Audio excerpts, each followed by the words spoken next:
Are you walking in God's will? God desires for His children to walk on the right path. He has given us the Holy Spirit to guide us into all truth. It is possible to know when we are straying and when we are indeed walking in His will. Let's explore key signs that confirm we are on the right path. Sign number 1, rejection by the world. Jesus said in John 15:18, "If the world hates you, know that it has hated me before it hated you." If you are like Christ, the world will reject you. You cannot please both God and the world. They are opposites.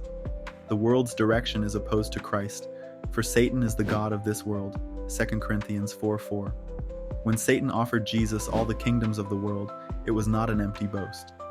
He had the authority to do so. Matthew 7:13-14 warns us about the wide gate that leads to destruction and the narrow gate that leads to life. If you are walking the narrow path, avoiding worldliness, and pursuing holiness, you are on the right path. Hebrews 12:14 affirms, "Pursue peace with everyone as well as holiness, without which no one will see the Lord." Holiness is a life of separation, but it comes with the assurance that God is with you. Isaiah 43:2 promises that when we pass through deep waters and fires, God will be with us. Many believe adversity means they are on the wrong path, but that is a deception. Trials do not mean abandonment. They confirm that God is refining you. Job's story illustrates this. His suffering led him to a deeper knowledge of God.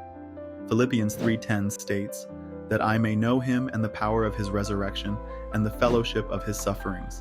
Some aspects of God's nature can only be understood through trials. If you emerge from difficulties stronger in faith, you are on the right path. Sign number 2, experiencing God's presence in trials. Job was on the right path despite his suffering. By the end of his trials, he had a deeper understanding of God. Some truths about God can only be learned through affliction. Philippians 3:10 emphasizes knowing Christ through suffering. If you have endured hardships and felt God's presence, you are on the right path.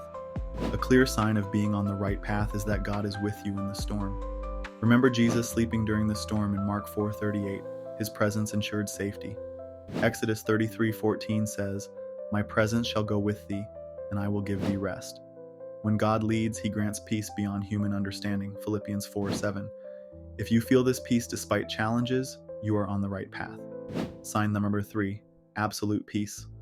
Psalm 23 shows a shift from David talking about God to speaking to God. "Even though I walk through the valley of the shadow of death, I will fear no evil, for you are with me." Being on the right path does not mean a lack of challenges, but it does mean you will have peace in the storm. Moses led Israel through the wilderness because he had God's presence. Exodus 33:14 reassures, "My presence shall go with thee, and I will give thee rest." If you experience peace and confidence that God is leading you, you are on the right path. Sign number 4, standing firm in godly standards. The world will pressure you to compromise, but standing firm in faith is a sign that you are walking in God's will. Acts 4:18-20 recounts Peter and John being commanded to stop preaching about Jesus, yet they refused, saying, "We cannot but speak the things which we have seen and heard." Choosing righteousness may cost you relationships. Matthew 10:34-36 states that following Christ may bring division, even within families. True disciples must love Christ supremely. Romans 12:2 warns, "Do not conform to the pattern of this world, but be transformed by the renewing of your mind."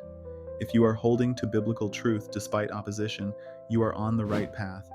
Many biblical figures refused to compromise. Joseph fled from fornication. Daniel refused the king's food.